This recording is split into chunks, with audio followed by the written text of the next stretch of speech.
Welcome to the Kolbecast, episode 269. Thank you for joining us. Today, Bonnie and I are joined by Kolbe's Karen Allgood, Karen Painter, and Emmanuel Wilhelm to discuss Kolbe's special education services. As resource teachers and homeschooling parents, Karen and Emmanuel discuss the multitude of services that Kolbe offers to parents and how these services can be used to bring about student success. Whether it's small resource classes, one-on-one tutoring, assisting students with managing their work, or just making accommodations for an online class, I think you'll enjoy how these teachers are helping parents and students to have a successful homeschooling journey. We hope that you'll enjoy the show.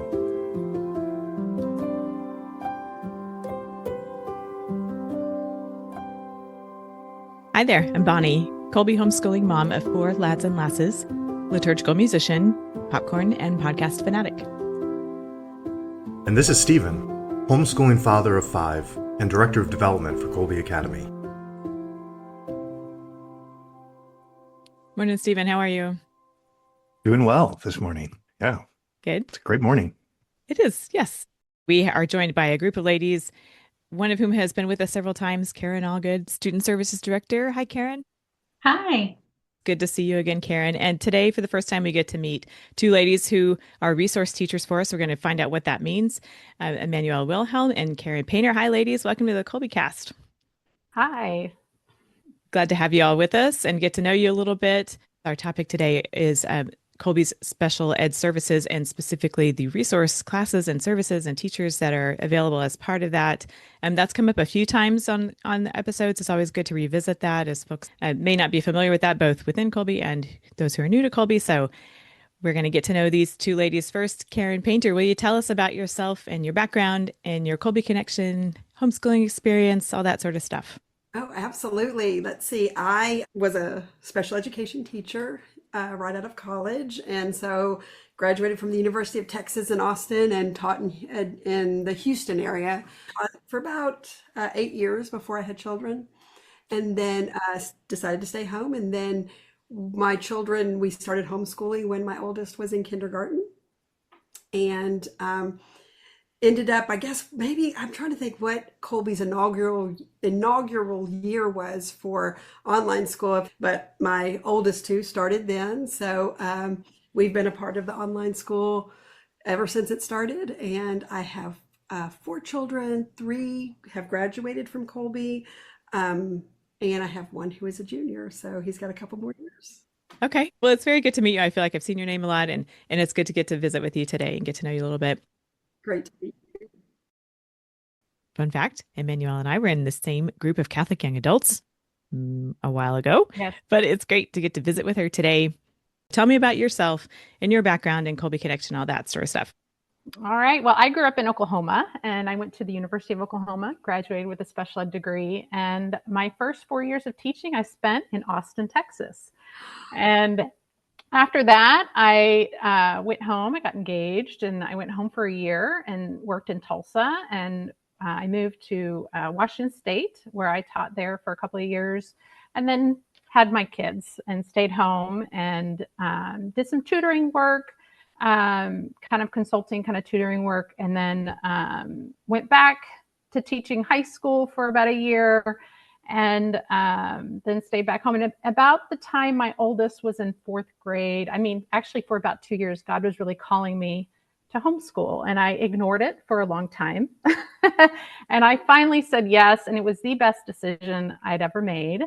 And we started off with a different program, but by the time my oldest was in high school, I was looking for a program that was challenging when it came to teaching them the faith, because I looked at a lot of the parochial schools, and it was always, easier theology courses. And I knew that wasn't going to challenge him.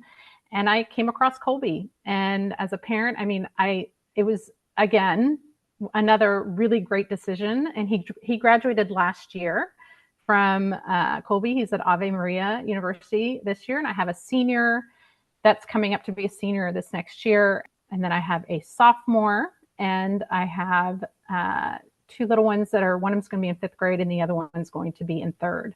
So I'm glad I transitioned to this school. I have 2 students actually that participate in the student services program. I have one that is older that receives accommodations, and it was such a blessing when we were here. That's another story in and of itself. And then I have another one who has reading disability, and he has resource support, so even a little more extensive. And so I can talk as a parent and as a teacher to kind of help in understanding kind of both sides of what we have here at Kolbe. That is great. That's just so helpful. I'm glad this is working out, so we can draw upon both of you, the experiences you have. While I've got you, what are some of your standout memories, happy or cautionary, about homeschooling so far? Happy or cautionary? I mean, my biggest takeaway from homeschooling is the fact that, I contemplate a lot about the reasons why I did this. And I think the reason obviously was because I was following God's call. And when I think about the amount of time we really have with our children and what our mission is as a parent, and that's to guide them to holiness, right? I want to be there as much as I can to help in that process. Both my husband and I do.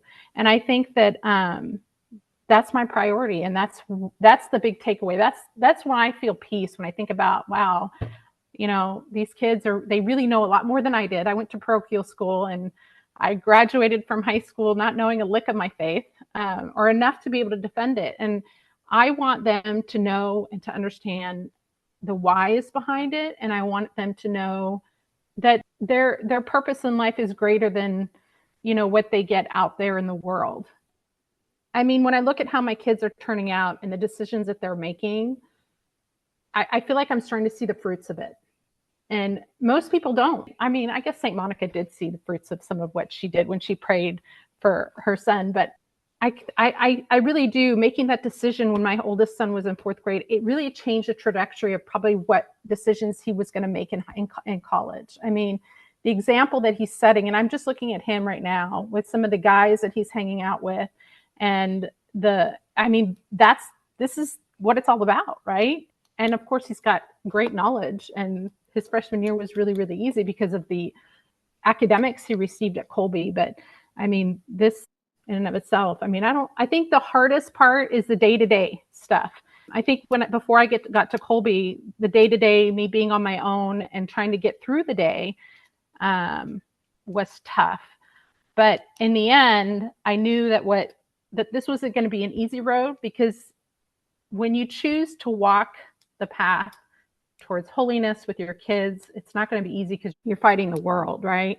I think it's a very timely reminder. It's helpful to keep that long view in mind, because we are just going moment to moment sometimes, and sometimes we're just doing right here and now, and that's where we are right now, and that's what it's got to be. But keeping that long view and knowing that's what we're aiming for, that's always a helpful reminder, I think. Yeah. Yeah, it's nice to remember that when it gets hard too, when you're in the day-to-day slog of it, Mm-hmm. Yeah, for sure. That you got to remember why you're in the midst of that frustration when the baby is crying and the dirty dishes are overflowing the sink and you haven't gotten to math for that day, and you are wondering why you ever did this. And then the school bus comes by and you think about how you could be putting your kids on that bus and having a moment of peace right now. Yeah. Maybe other people don't feel that, but I do sometimes. Oh, I think they do. So you're not alone there. Yeah.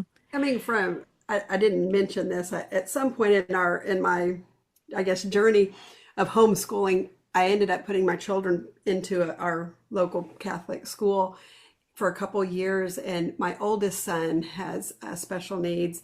He has dysgraphia and another learning disability and ADD. And he had been tested, and it was always such a battle, to make sure that all of his needs were being met. And, he was spending all day at school doing that. And then I was coming home trying to sort of teach him the things that I knew he needed to teach, just, as a mom and as a former special education teacher.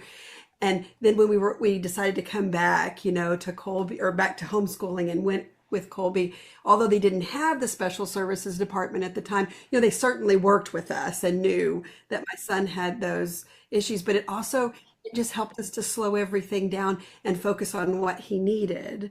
And we were able to really make so much more progress that way. and just spend more time doing that as opposed to, trying to do homework all night long and, battle with whether or not, somebody agreed with the accommodations or modifications he needed. And so Colby's always been so supportive of us. And I think I'm so happy to be a part of the program now on the other side, because I know how much it's helpful to have that support. Sure. And all of you bring so much goodness from your own experience and your training to help other folks. Karen Painter, do you have any standout memories, happy cautionary from your homeschooling experience in addition to what you've shared so far? I guess maybe and I know Emmanuel has someone who's graduated, but I've got three of my children out and about. And the standout for me is because we spent so much time together and because we were together, we continue to be extremely close and have those great relationships. And for me, looking at it from this side, I just think all of the dirty dishes, as we talked about, and those things, all worth it, worth it. Okay. That's reassuring to hear. Karen Allgood, some of your standout memories, happy or cautionary from homeschooling? Oh, goodness. I think my standout memories are very in line with what Emmanuel was saying. Like I chose it because I wanted to have that time with my children. And I really value having that time together as a family, but also because, like Karen, my oldest had some learning disabilities and he's ADHD. He's high functioning on the autism spectrum. He has dysgraphia. And he would not. I distinctly remember when he was really little and we were looking at kindergarten, and I was like, there's no way he's not going to sit in that chair. He's not going to sit in the chair. He's going to be running around. He's going to be, like yelling and screaming and throwing things and having a meltdown. And it's going to be a horrible experience, and it's going to crush his sweet little soul, and he's such a sweet kid. And I couldn't imagine putting him in that situation and having that kind of constant loop of negative feedback, Yeah, sure.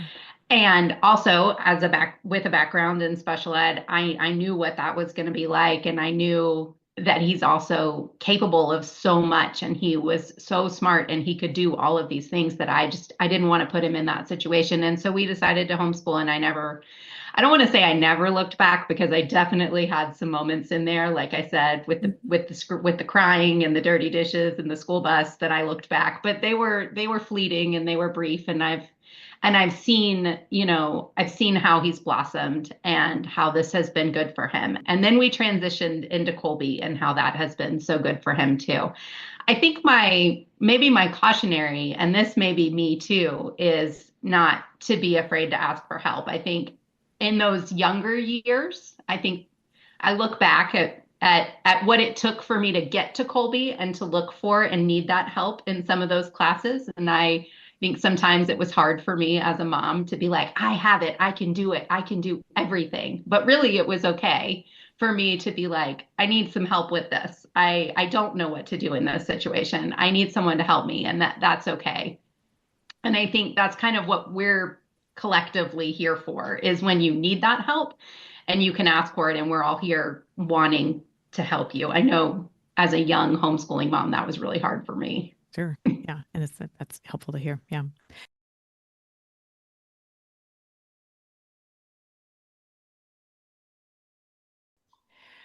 Okay. So Karen, all good. As has come up already, Kolbe has had one of the hallmarks of Kolbe is the customization that's available to every family to tailor each child's educational selections and so forth, and how the pacing and all that.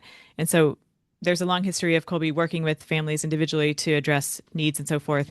But over the past few years, Kolbe has developed a full array of special education services, and those have come up from time to time, as I think I've already said so far today. But we want to hear more in depth about the program and how to access it, and in particular about these resource teachers and services available.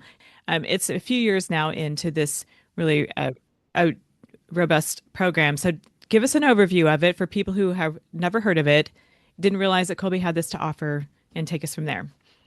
So when I started working at Kolbe, we definitely worked with people who had kids with special needs. That was something that we wanted to do. We are very flexible. We've always been flexible. So, You could talk to your advisor, they would help you as best they could, but we didn't have any kind of formal programming available. And if there is a thing that I am passionate about, that I will scream from the mountaintops about and preach all day long, it's that Catholic schools should help all students, and we should be there for all students. And that Catholic schools are there for Catholic families, regardless of whether your students are brilliant, moving on to be NASA rocket scientists, or whether they struggle a little more with academics and their calling is to be an electrician. And we should be here and we should serve you and we should help you regardless of that. So along those lines, we had parents that were really looking for help and we wanted to be able to do more to help them. So several years ago, we launched a more formalized special education program for any students with learning disabilities or any kind of learning differences that really just needed a little bit more help. So we do offer that program to students regardless of their course formats. So traditional homeschooling, digital homeschooling, asynchronous, or live online. And we have a lot of options within that program. So that's something that you can enroll in when you enroll your student. And then we can kind of work with you on what kinds of classes and formats you're looking for, and we can put that together for you. We do write formal accommodation plans for students.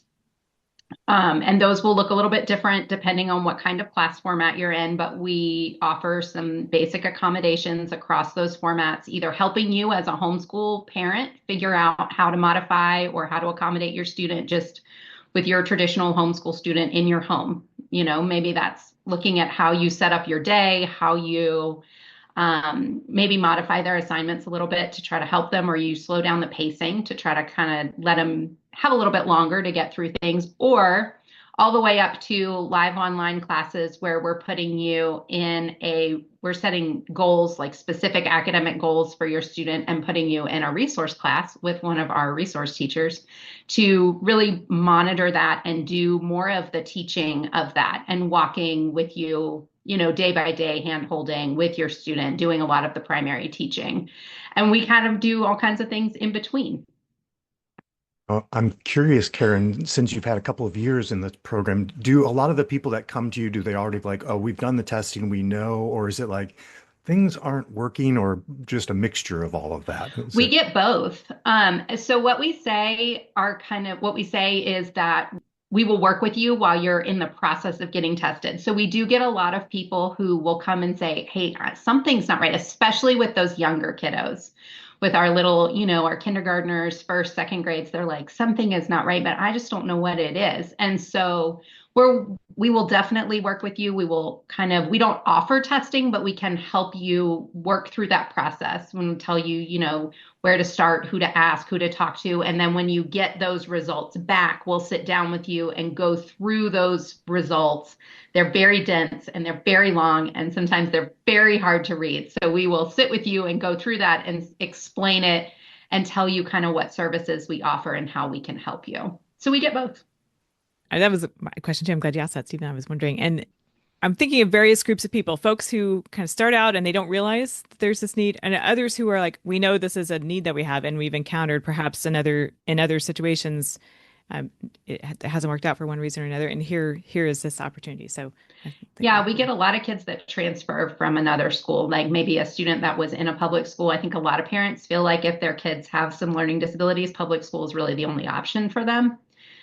We see that a lot where parents were like, well, my kid was dyslexic and they weren't learning to read. This was the only choice I had. And so they are, and then they have some kind of experience and they really want to pull their kids back home. And so we get a lot of that where they're coming with all of their paperwork done. They have a full evaluation and an IEP from the public school, and we'll take that and we'll work with you. And then we have people from the opposite end of the spectrum who have always been homeschooling, and they're like, well, I don't know. I mean, they definitely struggle with this, but I don't know what it is. I don't know exactly. These are just the things that we've always done, and we'll work with you too. So okay.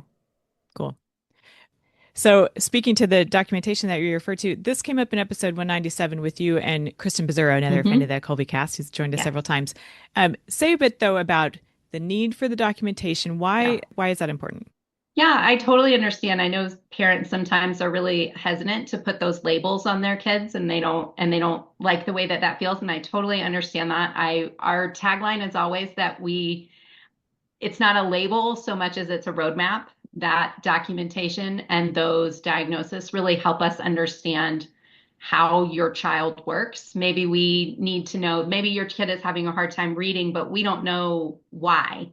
And so sometimes that background information can really help us understand how to approach it. Like, are they having trouble with the phonics? Are they having trouble with the language? Are they having trouble with, understanding are they having trouble distinguishing the sounds? All of those things are different, and we would approach those in different ways. So it's more like knowledge is power. And the more information we have, the more we know how to help you. Those labels really do not follow you. You graduate from school and no one ever has to talk about that again. No one ever has to know. It's not like we are putting a sign on your child that you're walking around with, that they're going to have for the rest of their life. We don't release that information. We don't advertise that information. It does not follow you in any kind of way. But it is really, really helpful. We've also found a lot of times as those students get older, and while we're looking at going to college or we're looking at taking the SAT, that having that as a history is really, really important. If you think you might need accommodations for your SAT, you have to have that, and you have to have that diagnosis and that paperwork that goes back several years. And that's a thing that we have definitely run into with families where they get a little bit, it's now they have their junior and they're ready to go do that, and there's nothing we can do because we have to have that. We have to be able to prove a history of that. Okay. Just something I have been telling people a lot recently. That's important to know. Mm-hmm. That it's an unwelcome surprise. Yeah. Okay. It is an unwelcome surprise for a lot of people. Okay. Yeah. Okay. So yeah, there's more about that in episode 197, which we'll link in our show notes. So we can send folks there after this one because you guys talk more about that, about all that sort of stuff you just covered. I just wanted to bring it up again. It's worth revisiting if this is the first conversation that folks are hearing on this topic. So yeah. Okay. Let's shift now to talk more about these resource classes, because the student support services, there's a whole lot going on there, and we'll link in the show notes to what's available and how to get started and all that sort of stuff. But let's focus in on the resource classes. Karen Painter and Emmanuel, you each work in this area specifically. So let's start with, what is a resource class and what's it like? Well, the resource classes are a separate class, and usually the class sizes are very small. Mine are, I teach 3rd through 5th resource, and mine are separated by grade level. So we focus on the academic needs of those students at that level and whatever they're working on in the classroom. I have no more than 5 students in my class. Sometimes I only have 1, depending on how many sign up for the class, which is, there has benefits, and it's nice to have a group of kids that can kind of work off each other too, right? When you have a larger group. But most of my time with those kids, we work through their week at a glance, which is kind of their set stuff for the week. And I look at the tests that are coming up. I look at the tests they have taken. We go back and we review a lot of things. Sometimes I provide modified assignments depending on the need of the student. If a student needs to work on, let's say they're working on a paragraph or 2 paragraphs, and that's just too much for them, then I modify it to something that's a little shorter. I provide in writing, sometimes I provide their thesis statement. So all they have to do is focus on learning how to write supporting details. We provide graphic organizers. And in math, I give them templates or little pages to help them understand certain concepts in a visual way sometimes. And most of what I do is we coordinate kind of the visual aspect of some of these things. So they have the visual, they have the audio. Some of my kids get the audio books so they can hear it.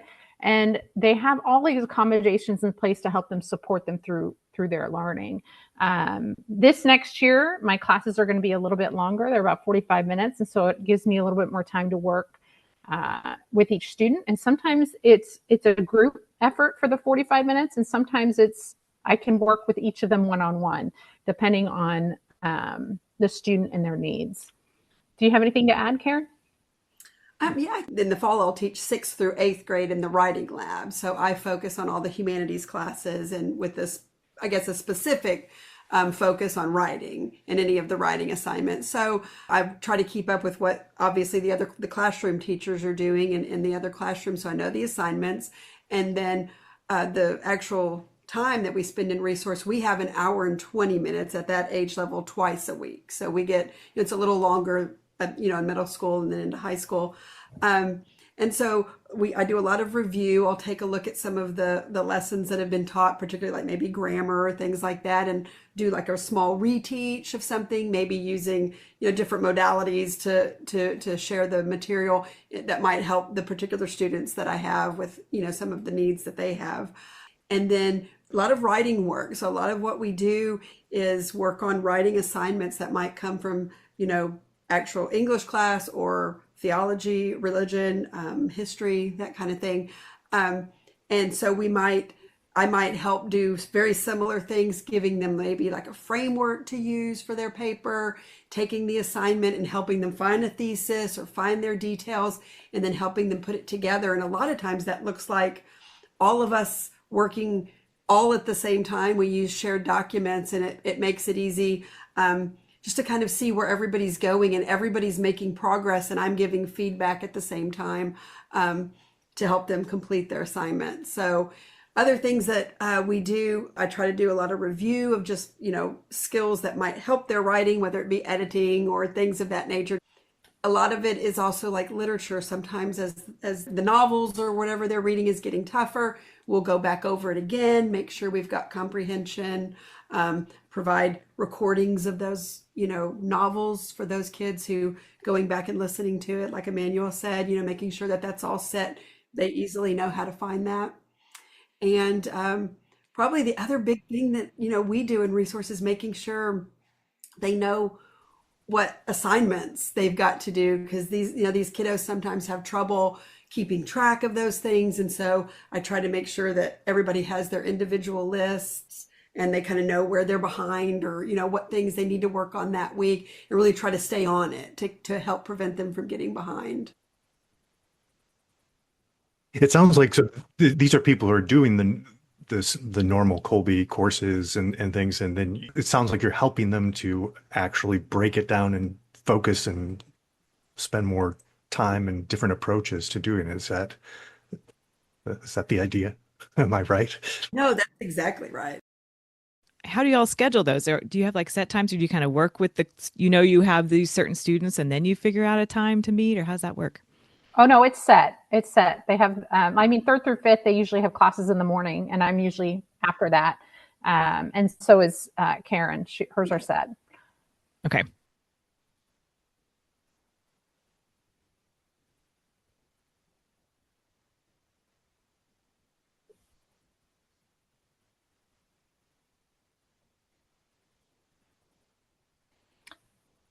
That's a good question. I have not. I've never had any student come into my class that is doing the homeschool version. Um, it's a little different curriculum. Yeah, the pacing too. They might not be Yeah. right in sync with, yeah. Yeah. I mean, that's food for thought for maybe students that might need it. Maybe another section. You've thrown out several things that sound very helpful, like to get for those who are doing offline work, who aren't in the online classes, if they're doing more homeschool, like things to keep in mind that might help them kind of get organized, or to help their younger students build some good habits. And then it might become more apparent, like here's where we need some more support, and then they kind of know where to start the conversation with Kolbe if they are needing to seek out more work. So helpful to both online and offline students. Yeah. Yeah. Okay.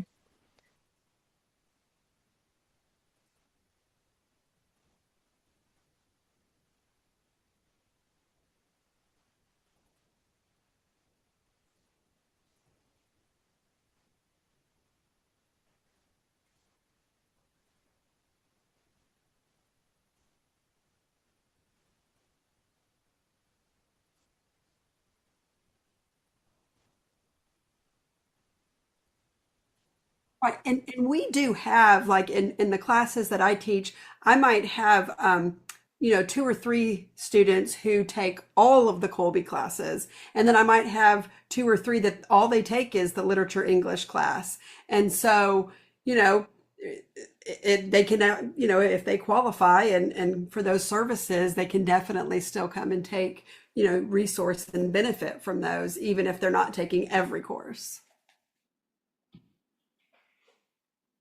So, what are some of the ways you've seen students benefit from having been in the resource classes? Well, I can speak for myself as a mother who has a child that is going through the resource class. And I can tell you his skills improved dramatically since he started at Kolbe. He has a reading disability, his expressive language disability.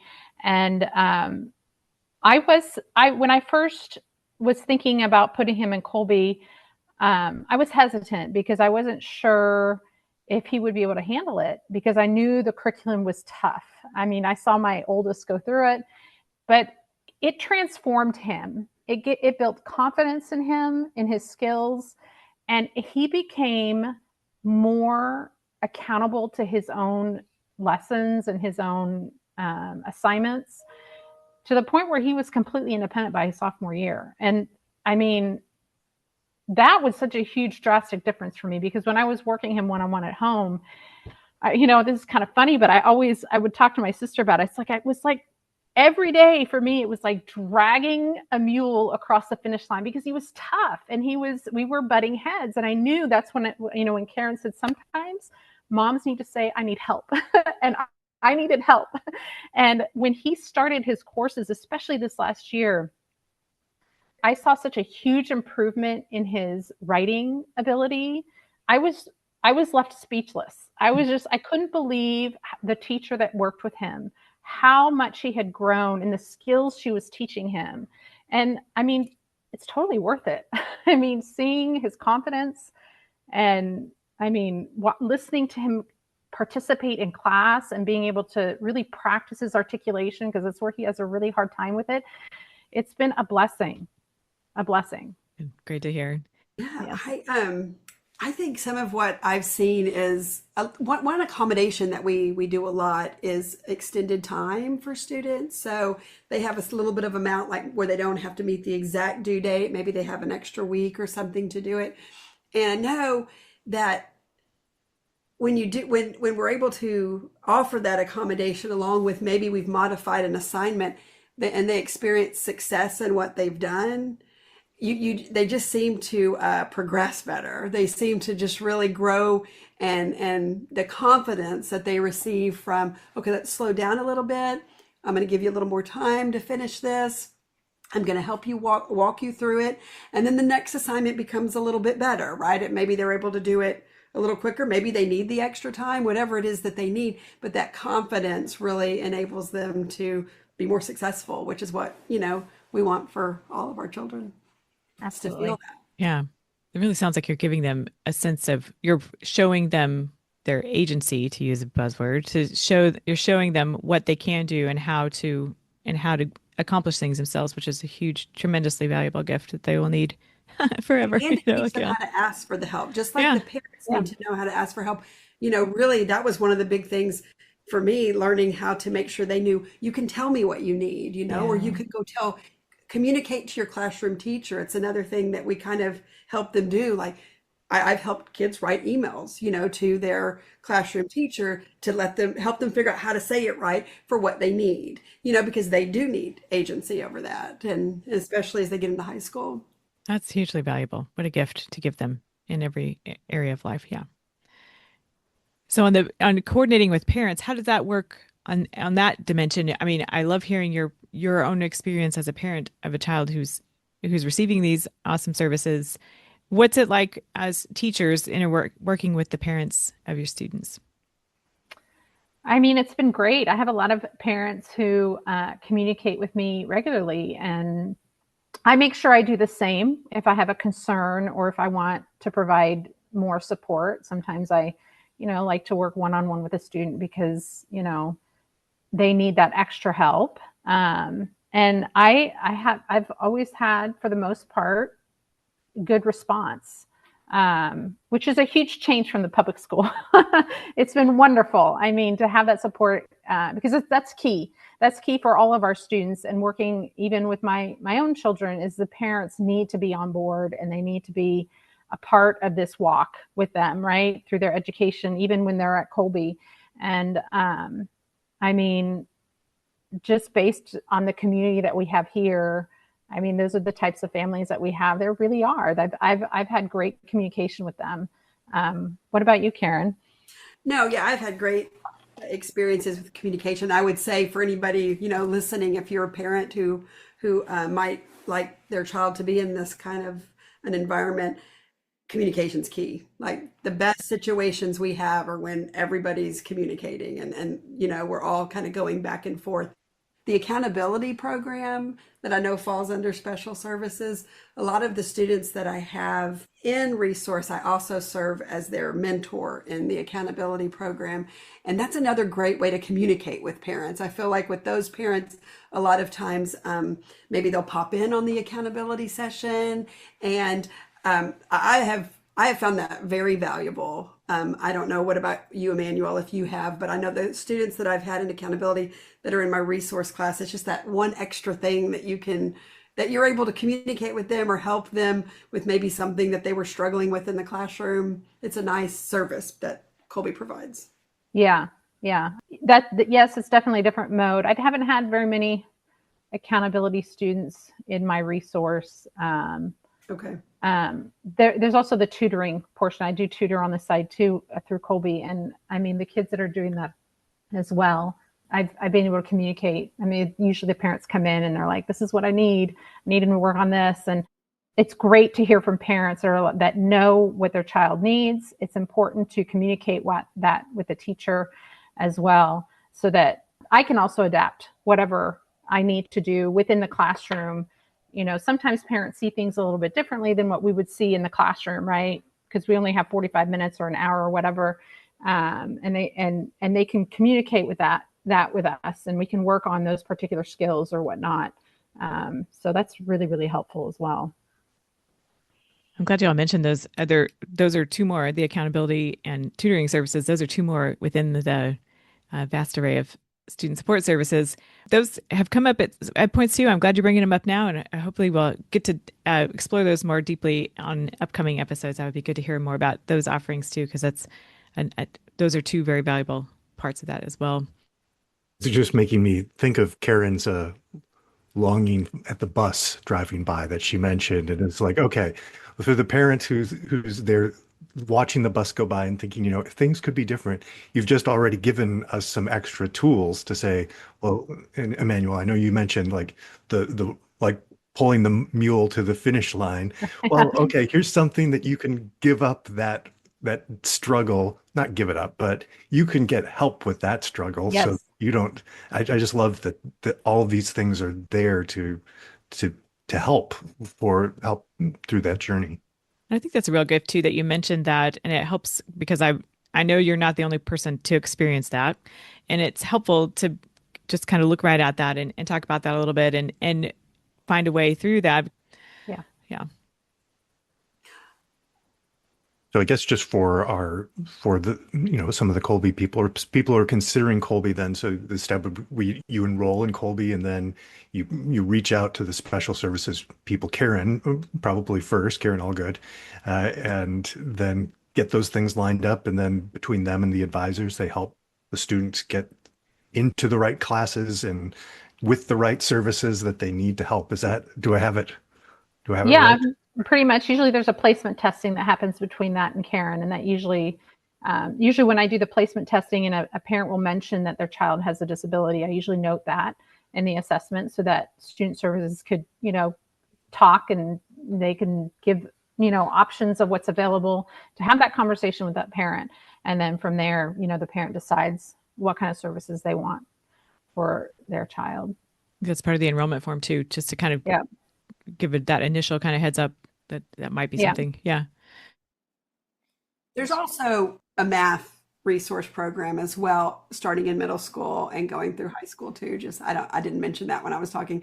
I teach the writing and humanities, but there's also math. So I know they spend a lot of time doing any reteaching that needs to be done, helping them do their homework, which is a nice thing. I know that's a lot of, when I've spoken to the math resource teachers, a lot of it has to do with that, helping them through those problems and helping them prep for tests, things like that. So the kind of resource offerings fall between humanities and math. Exactly. Okay. Yes. And Okay. some kids might need both, and depending upon their needs, they might just do one or the other. Okay. All right. So quite the array of offerings, ways to address particular needs. That's great. Any final thoughts or takeaways at this point? I just want to encourage parents to look into it. I think that it wouldn't hurt, find out about the program, see what would fit best for your child. And only good things can come out of that, right? When you give more support to your child if they need it. And just know that there's a group of people here at Kolbe that are here to support you in whatever you need. And sometimes the trek in homeschooling is not easy. That's what we're here for, to help provide support, ideas, even having that sense of community with teachers that, just want the best for your child. Mm-hmm. Yeah. And for me, just the evolution of watching how much Kolbe cares, just watching from the very beginning when my son was just starting out and the things that they were trying to help my child, and then watching what it's turned into. It's just such a blessing and such a great thing for families now, that I would recommend it for anybody, having had a child who had those needs, and it would have been a lovely thing for us to have then. This program is built on the shoulders of giants. There are folks at Kolbe who've been working with families for a long time to address these particular needs. It's certainly heartening to see what has become of that and how it has grown into this well-rounded program, and all you folks working on it to make it continual improvements on it. So a lot of grateful families for that. Our show notes are going to have links to how to get started with student support services, as well as relevant Kolbecast episodes. I've mentioned one of them already, 197 with Karen Allgood and Kristen Pizzurro, one of our advisors. We also have, among several others, episode 247 with Christy Kramer and Jenny Tedesco. They were talking about reading, and they are also working within the same space. And an episode with a Kolbe mom, Trisha, her episode is 190, The School of Patience. She talks about the benefits her family has received from working with y'all in the student support services arena. So we'll list all those in our show notes and other relevant things. So Emmanuel and Karen, it sure is good to meet you and visit with you. I hope it is the first of many conversations yet to come. Karen, it's good to see you. Appreciate you spending this time with us and all you're doing for the Kolbe families. Thank you so much. Thank you. It was nice to meet you. Thank you for having me. Thank you. I always enjoy talking to you and visiting with you. Subscribe to the Kolbecast on your favorite podcast app so that you don't miss an episode. And let us know how we're doing by leaving a rating or a review. And as always, feel free to email us at podcast@kolbe.org. Mary, our Mother, pray for us. St. Maximilian Kolbe, St. Ignatius of Loyola, holy saints and angels, pray for us. Ad Maiorem Dei Gloriam.